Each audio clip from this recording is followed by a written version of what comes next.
Hello and welcome to this channel. I'm Dr. Niranjan Coach. Today I'm going to talk about important Viva questions from TCA cycle.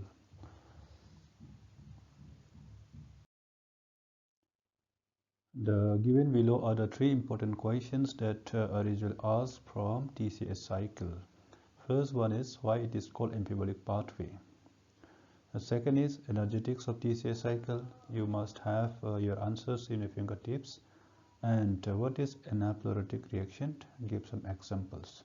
If you can answer the three questions, you understand the whole of TCA cycle. So let us take the first question. Why it is called amphibolic pathway? Amphibolic means amphibolic pathway. It means that it is both anabolic pathway and catabolic pathway. That means this TCA cycle serves as both anabolic and catabolic pathways. So what is the catabolic pathway? Let us see first of all the catabolic pathways. When I talk about catabolic pathways, you can see through TCA cycle your carbohydrates, fats and proteins, they are ultimately converge into TCA cycle. In the carbohydrate metabolism, you'll see from carbohydrate metabolism you get acetyl-CoA. From fatty acid oxidation also you get acetyl-CoA. So this acetyl-CoA ultimately it joins the TCA cycle here. It is joining the TCA cycle here along with oxaloacetate. It forms citrate and it enters the TCA cycle. So through this pathway, through this TCA cycle, your carbohydrate and fats are completely oxidized. And if you see the proteins by transamination, amino acids by transamination, they can form alpha ketoglutarate, they can form oxaloacetate, they can form fumarate and thus enter the TCA cycle, and even succinyl-CoA. So by forming the intermediate of TCA cycle, amino acids can join the TCA cycle and thus they can be catabolized. So these are the three catabolic pathways. Of course, proteins they form the intermediates of TCA cycle like your oxaloacetate, alpha ketoglutarate, fumarate. Okay, they form this intermediates of TCA cycle, moreover succinyl-CoA, and enter the TCA cycle, and thus they are completely oxidized. So this is catabolic pathways. And when we look into the anabolic nature of this pathway, you'll see that this citrate can come out of the mitochondrial membrane into the cytoplasm, and it can lead to formation of fatty acids. It can lead to formation of cholesterol. So that is anabolic pathways.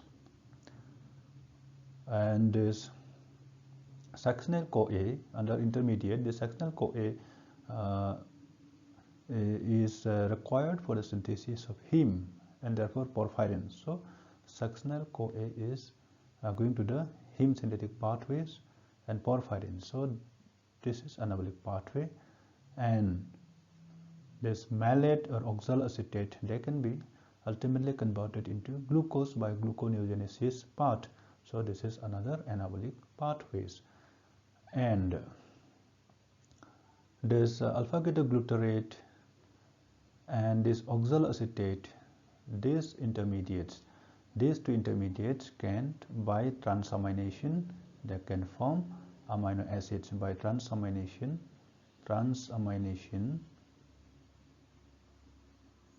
form amino acids.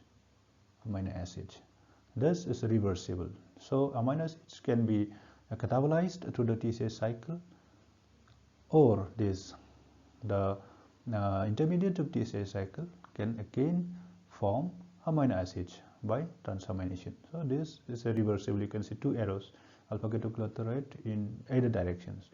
Amino acids can form alpha-ketoglutarate, and alpha-ketoglutarate can form amino acids. Here also you will see oxaloacetate, double arrows. Okay, so they are both anabolic and catabolic. This explains your anabolic and catabolic nature of the TCA cycle, or TCA cycle is amphibolic in nature. Let us go to the next slide with next question. Next question is, so what is the energetics of TCA cycle? Let us see the next slide. It means how many ATPs are produced in the TCA cycle. If you closely see the cycles, intermediates of the TCA cycle, you'll find that in this 8-step reactions, 1, 2, 3, 4, 5, 6, 7, and 8. In this 8-step reactions, you'll see that there are 3 molecules of NADH produced in TCA cycle. So in the conversion of isocitrate to alpha-ketoglutarate by this enzyme, isocitrate dehydrogenase, okay, there is one production of NADH. In the conversion of alpha-ketoglutarate to succinyl-CoA by enzyme alpha-ketoglutarate dehydrogenase, there is another molecule of NADH produced. And in the conversion of succinyl-CoA to succinate by succinyl-CoA synthetase, there is generation of one molecule of GTP initially, and this GTP can be converted to ATP. So there is one GTP produced or one ATP produced. And in the conversion of succinate to fumarate by succinate dehydrogenase, there is another FADH produced. And again in the this reaction in which malate is converted to oxaloacetate by malate dehydrogenase enzyme, there is one NADH. So in total 1, 2, 3 NADH. So you get 3 NADH produced in TCA cycle. Okay, then you have 1 FADH, okay, and 1 GTP, which is equivalent to one ATP. So 1 ATP. So from this 3 NADH, you get 1 NADH is producing 2.5. 2.5 into 3 is 7.5. 7.5 ATP you're getting. From here you will get 1.5 ATP, and from there is 1 ATP. So in total, how much you're getting? 7, 8, 9, and 10. So you are generating 10 ATP in TCA cycle from one molecule of acetyl-CoA.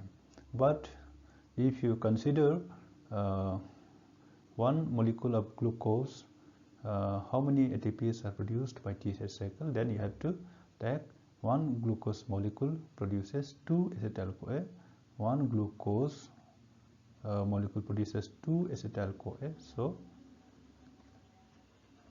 you have to multiply this number with 2, so you will get 20 ATPs from TCA cycle only. So this is your energetics of TCA cycle. Let us go to the next slide. The last question was, what do you understand by anaplerotic reactions, and give some examples of anaplerotic reactions. Anaplerotic reactions means those reactions that replenishes the intermediates of TCA cycle. Because as you have seen, TCA cycle is both catabolic and anabolic. So being anabolic in nature, there is chances that the intermediates of TCA cycle, like your oxaloacetate, alpha-ketoglutarate, or succinyl-CoA, these compounds may be deficient. They may be siphoned by other pathways, the synthetic pathways. So they may be decreased in number, or they may be reduced in number. So the TCA cycle will not proceed if the intermediates are not present. So but this does not happen due to the presence of this anaplerotic reactions. Anaplerotic reactions provide intermediates of TCA cycle. So first example of anaplerotic reaction, you can see here example number 1. conversion of pyruvate to oxaloacetate by pyruvate carboxylase enzyme. So pyruvate can be converted to oxaloacetate. Here you can see number 1, pyruvate is converted to oxaloacetate by pyruvate carboxylase enzyme. So this is one example of anaplerotic reaction. Secondly, you can see conversion of pyruvate to malate. Pyruvate can also be converted to malate by malic enzyme. So this is another example. So if there is pyruvate, then malate will be synthesized from pyruvate by malic enzyme. Then propionyl CoA to succinyl CoA. This propionyl CoA can be converted to succinyl CoA. So the intermediate succinyl CoA will be replenished, and this propionyl CoA may come from O-chain fatty acid metabolism. And number 4 is there's several glucogenic amino acids. Glucogenic amino acids will be converted by transamination reaction to producing alpha-ketoglutarate or oxaloacetate, alpha-ketoglutarate, and fumarate, which are the intermediates of TCA cycle. So this reactions produces the intermediates of TCA cycle and replenishes the intermediates of TCA cycle. So these are examples of anaplerotic reactions. So I hope it is clear.